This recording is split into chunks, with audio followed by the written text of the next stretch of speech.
Speaking of 2006, you know what's funny? It's just interesting.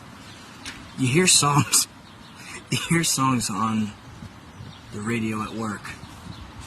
I think it was Sabrina Carpenter or something, and she was saying, "Please don't embarrass me." And it brought me back to those days, and I said, at least I didn't fall for Al Gore and his stupid Inconvenient Truth movie. That seagull is still going wild.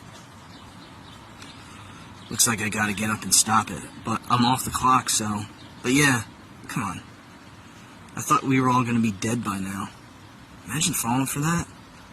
Who's embarrassing who? Al Gore? Really? Still